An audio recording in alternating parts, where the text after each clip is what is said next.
What's up everyone? We're back with another Balatro challenge run, and this time we are playing the run called Luxury Tax.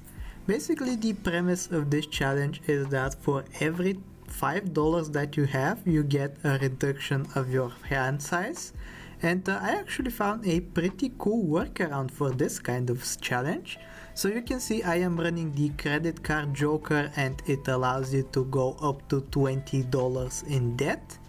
And this is what we'll be using today. It's actually pretty curiously coded. You'll be able to see right here once we get in the run, but you can see not only does it subtract from your hand amount if you have a positive number of dollars, but also if you have a negative number of dollars, it actually adds to your hand amount. So we're going to be using that to our benefit today by getting a pretty huge hand and hopefully filling it up with steel cards in order to win. Here I am going for 4 of a kinds mostly because that is what I have leveled up most of the time with my planet cards, and you can see the multiplier I think is pretty good. We also have the seltzer plus the lucky card combo, which allows us to hopefully trigger some of the lucky effects more often than not. And yeah, it's going to be pretty fun. We're basically going to have to spend all of our dollars every single turn that we get here.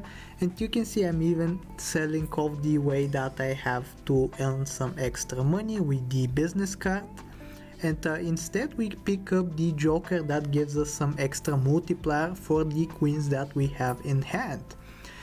You are probably able to see that from the 4 of a kind that we played, we actually played a queen 4 of a kind, so we actually have a lot of queens in the deck, so that means we'll be getting lots and lots of multiplier from that joker. And especially when your hand size is 15 and hopefully filled up with at least 4 queens, I think we'll be eating pretty good when it comes to the multiplier. We also have some steel kings as well in case we get the baron joker, which is one of the craziest jokers that is in the game.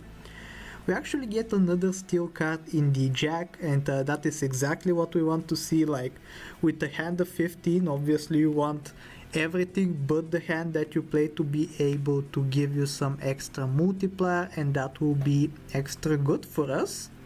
I'm actually instead going to go for a full house right here just because the queens now give us some extra multiplier, so I am incentivized not to play that many queens.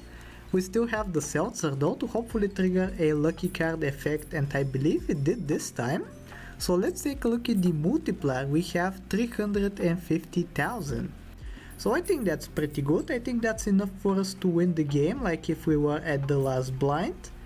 But for now we still have to make our way up there, so we're going to keep spending money. Unfortunately, I already have all the jokers that I want. I have a capacity to only carry 5 jokers, so I can't really pick up any more.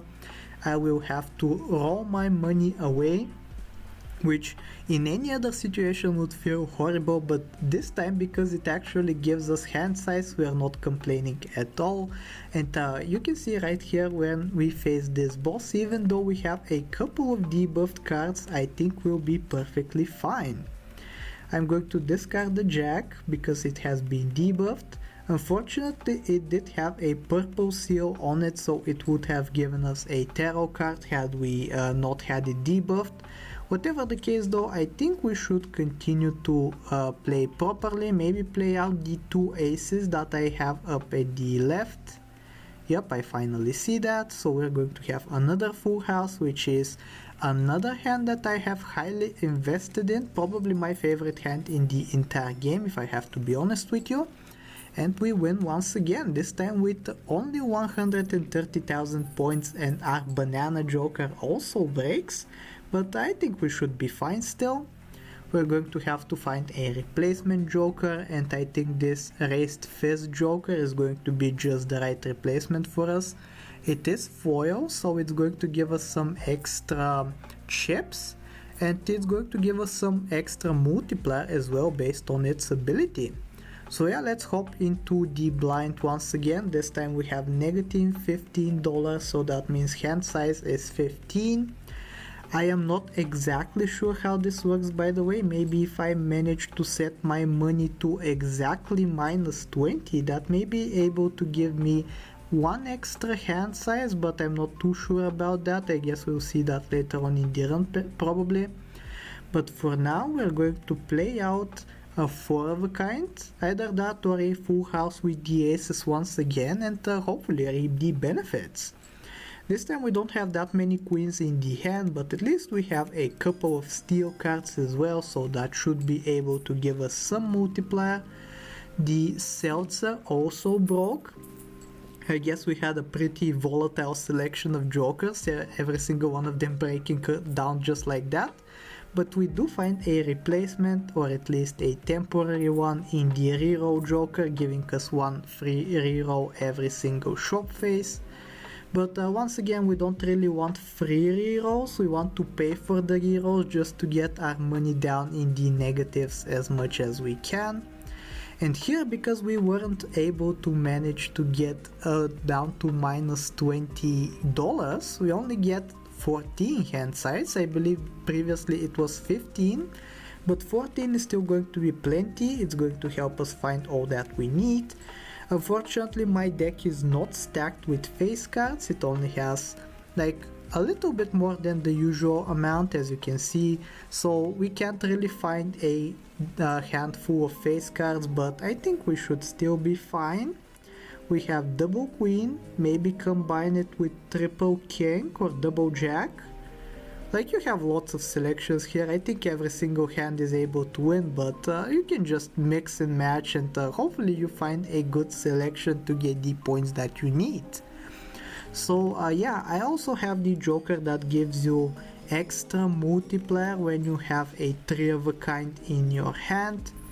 So that's the minimum requirement. We just have to play a 3 of a kind, and I think that would be an automatic win.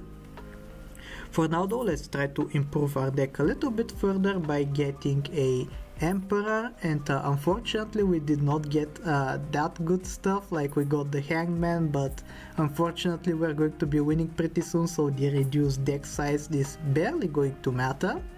We also did get the Tower though, so maybe we can transform one card into stone, and hopefully it's going to give us some extra chips that will help us win more easily. But for now we're at the boss. Let's try to do all of our discards. Unfortunately here we get a buff on the buffed banana joker, but it's disabled by the boss ability, so we won't really get to see that. But yeah, I think we'll be fine regardless. Speaking of a handful of face cards, we almost have that. We only have 11 face cards in hand, but I think that should be plenty as we figure out the best hand that we can possibly play and win because of it. So yeah, I really hope you enjoyed this quick run. I think it was a pretty fun challenge, and if you are struggling with it, I think this is a pretty good solution that you can employ to hopefully win. I think I'm going to be using the stone card as well, just to give me one extra help with the chips, or maybe not. Okay, I guess I am using it, but yeah, this is going to be the run. I really hope you enjoyed, and if you did, I hope that you like, sub, do all the generic stuff, and I will talk to you next time. Take care.